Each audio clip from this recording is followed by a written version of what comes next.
Hello दोस्तों, आपका taps in kitchen पे स्वागत है।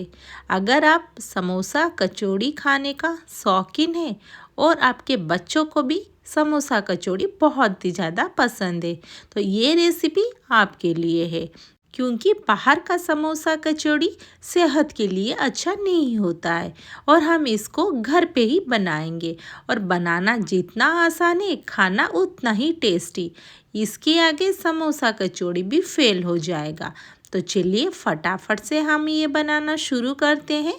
तो यहाँ पे हम ले लेंगे 1 कप गेहूं का आटा और इसमें ऐड कर देंगे 1/2 कप यहाँ पे चावल का आटा। अगर आपके पास यहाँ पे चावल का आटा ना हो तो आप खाली गेहूं के आटे से भी इसको बना सकते हैं। इसमें डालेंगे थोड़ा सा सॉल्ट और यहाँ पे ऐड कर देंगे 2 टीस्पून घी और इन सबको पहले अच्छे से मिक्स कर देंगे ताकि घी ना सारे आटे के साथ पूरा मिक्स हो जाए और पूरा यहाँ पे घी का फ्लेवर ऐड हो जाए। और यहाँ पे थोड़ा थोड़ा पानी डाल के इसको हमें डो बनाना है। हमें इसका एक टाइट सा डो बना के तैयार कर देना है। तो इसको अभी हम ढक के छोड़ देंगे और इसके लिए बनाएंगे एक स्टफिंग। तो मैंने पैन में डाल दिया है थोड़ा सा ऑयल। इसमें डाल देंगे साबुत जीरा। जब जीरा यहाँ पे चटक जाए अभी यहाँ पे ऐड कर देंगे बारीक कटा हुआ यहाँ पे प्याज। तो मैंने ना मीडियम साइज़ का प्याज लिया हुआ है और यहाँ पे इसको अच्छे से फ्राई कर देंगे। तो यहाँ पे पूरा फ्राई नहीं करना है, ना इसका कलर चेंज यहाँ पे करना है। अभी हम इसमें ऐड करेंगे कुछ वेजिस। तो मैंने यहाँ पे थोड़ी सी गोभी, कैप्सिकम और यहाँ पे लिया हुआ है गाजर। इसको बारीक काट के यहाँ पे डाल दिया है। अगर आपको कोई दूसरा वेजिस भी पसंद हो तो आप यहाँ पे ऐड कर सकते हैं, जैसे मटर, नहीं तो बीन्स। आप कुछ भी जो आपको पसंद है वो आप यहाँ पे ऐड कर सकते हैं। अभी हम इसको थोड़ा सा सौटे कर देंगे और इसमें डालेंगे मसाले। तो यहाँ पे ऐड कर देंगे थोड़ा सा सॉल्ट, 1/2 टीस्पून ऐड कर देंगे हल्दी और यहाँ पे ऐड कर देंगे 1/2 टीस्पून यहाँ पे चिली पाउडर और 1/2 टीस्पून ऐड करेंगे यहाँ पे धनिया पाउडर। और इन सब को अच्छे से यहाँ पे मिला लेंगे और हम यहाँ पे थोड़ा सा इसको हम फ्राई करेंगे ताकि ना यहाँ पे उसका कच्चापन चले जाए। पर हमारा यहाँ पे ना सब्जियां अच्छे से यहाँ पे नहीं पका हुआ है। तो यहाँ पे थोड़ा सा ऐड कर देंगे पानी और यहाँ पे इसको 2 मिनट के लिए ढक देंगे ताकि यहाँ पे मसाला भी भून जाए और यहाँ पे अच्छे से हमारा सब्जियां भी पक जाए। तो मैंने यहाँ पे इसको ढक दिया है 2 मिनट के लिए। ज़्यादा भी टाइम नहीं लगेगा क्योंकि हमने इसको पूरा बारीक काटा हुआ है। अभी मैं 2 मिनट के बाद आपको दिखाती हूँ। तो देखिए पूरा यहाँ पे हमारा सब्जियां पक चुकी हैं और मसाले भी अच्छे से यहाँ पे भून चुके हैं। तो यहाँ पे हम स्पैचुला से इसको थोड़ा सा दबा देंगे ताकि ये और थोड़ा सा छोटे छोटे टुकड़े इनके हो जाए। तो यहाँ पे लगभग हमारा हो गया है। यहाँ पे मैंने एक बड़े से आलू को यहाँ पे कद्दूकस कर लिया हुआ है, बॉइल्ड आलू को, और यहाँ पे ऐड कर देंगे। आप चाहो तो ना यहाँ पे नॉर्मली मैश करके भी डाल सकते हैं, बट मैंने यहाँ पे कद्दूकस करके लिया हुआ है ताकि ये पूरा अच्छे से यहाँ पे मिक्स हो जाए और ज़्यादा टाइम भी ना लगे। तो यहाँ पे मैंने अच्छे से मिक्स कर दिया है। अभी ऐड कर देंगे थोड़ा सा धनिया। और धनिया पत्ता डालने से ना इसका फ्लेवर बहुत ही बढ़ जाता है और टेस्टी भी बहुत लगता है। अभी मैंने अच्छे से उसको मिक्स कर दिया है। अभी हम इसको ठंडा होने के लिए छोड़ देंगे और यहाँ पे दूसरे तरफ चेक कर लेंगे। हमारा जो आटा रखा हुआ है ये भी पूरा अच्छे से फूल चुका है।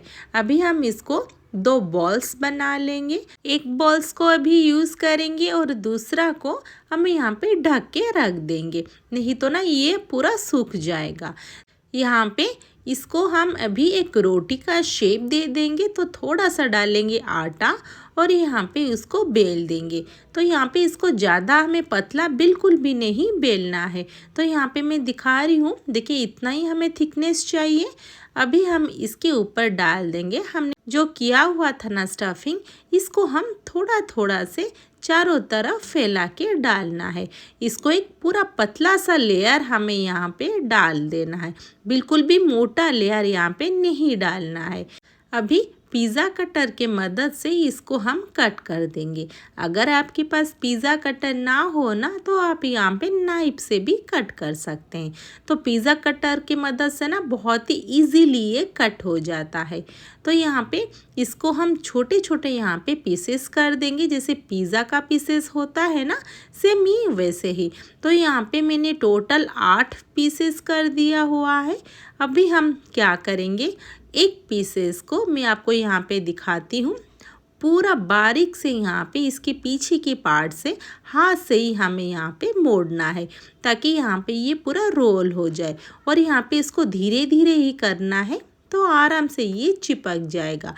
इसको हमें बिल्कुल भी नहीं दबाना है। तो यहाँ पे देखिए एक यहाँ पे बन गया है, हमारा पूरा परफेक्ट शेप आ चुका है। अभी हम इसी तरह धीरे धीरे करके सारे बना देंगे। तो मैं आपको यहाँ पे दूसरा भी दिखा रही हूँ। इसको धीरे धीरे करके दोस्तों यहाँ पे हमें रोल करना है। अगर थोड़ा सा ये दब गया ना तो इसका शेप पूरा बिगड़ जाएगा और सारे स्टफिंग यहाँ पे निकल जाएंगे। तो यहाँ पे थोड़ा सा धीरे ही हमें करना है, तो आराम से ये चिपक जाएगा। तो मैंने यहाँ पे सारे बना के पूरा रेडी कर दिया है। तो देखिए यहाँ पे मेरा पूरा रेडी हो गया है। अभी दूसरे तरफ ना हम इसके लिए बना लेंगे स्लरी। तो मैंने एक ले लिया है बाउल, और इसमें अभी ऐड कर देंगे 3 टीस्पून यहाँ पे मैदा। अगर आप चाहो तो यहाँ पे गेहूं का आटा भी यहाँ पे डाल सकते हैं। तो मैं आज यहाँ पे मैदा से बना रही हूँ। तो यहाँ पे ऐड कर देंगे थोड़ा सा सॉल्ट, और यहाँ पे पहले सूखा ही इसको हम यहाँ पे मिला लेंगे। तो ज़्यादा भी नहीं डालना है, हम पहले ही सॉल्ट का इस्तेमाल कर चुके हैं। तो यहाँ पे अभी ऐड कर देंगे थोड़ा सा धनिया पत्ता। धनिया पत्ता डालने से ना इसका लुक यहाँ पे बहुत ही बढ़ जाता है। और यहाँ पे थोड़ा सा ही पानी डाल के इसका एक हम यहाँ पे घोल बना लेंगे। तो यहाँ पे इसको ज़्यादा पतला नहीं करना है। तो मैं आपको यहाँ पे दिखाती हूँ, इसी टाइप का ही कंसिस्टेंसी चाहिए। अगर ज़्यादा पतला हो गया ना, इसका कोटिंग अच्छा से नहीं आएगा। और यहाँ पे मैंने कढ़ाई चढ़ा दिया है और ऑयल भी यहाँ पे डाल दिया है। तो अच्छा से हमारा ऑयल अभी गर्म हो चुका है। तो ऐसे इसको डीप करना है और यहाँ पे हमें इसको फ्राई करना है। तो यहाँ पे ना इसको लो टू मीडियम फ्लेम में ही हम धीरे धीरे करके फ्राई करेंगे।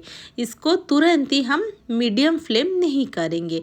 तो अभी मेरा पूरा यहाँ पे लो फ्लेम है। तो बिल्कुल भी हमें तुरंत ही स्पैचुला को भी नहीं टच करना है, नहीं तो ना ये बहुत ही सॉफ्ट है तो टूट सकता है। तो इसको हम पलट देंगे। अभी हम यहाँ पे इसको फ्राई करना है जब तक इसका थोड़ा सा कलर चेंज ना हो जाए। तो यहाँ पे देखिए धीरे धीरे उसका कलर चेंज होने लगा है। बस ये 2 से 3 मिनट के अंदर आराम से फ्राई हो जाता है। और यहाँ पे देखिए सारे फ्राई हो चुके हैं। अभी हमारा ये बन के रेडी हो चुका है। दोस्तों वीडियो अगर आपको अच्छा लगे तो ज़रूर लाइक कर दीजिए, और चैनल पे अगर नए हैं तो सब्सक्राइब कर दीजिए। मैं आपके लिए नई नई रेसिपी हमेशा लाते रहती हूँ। और नोटिफिकेशन बेल आइकन को दबाना मत भूलिए, ताकि मैं जब भी वीडियो अपलोड करूँ आपके पास नोटिफिकेशन पहुँच जाए। तो देखिए इसके अंदर कितना ज़्यादा ये लेयर आ गया है और बहुत ही ज़्यादा टेस्टी। तो फिर मिलते हैं हम नेक्स्ट वीडियो में। Thanks for watching.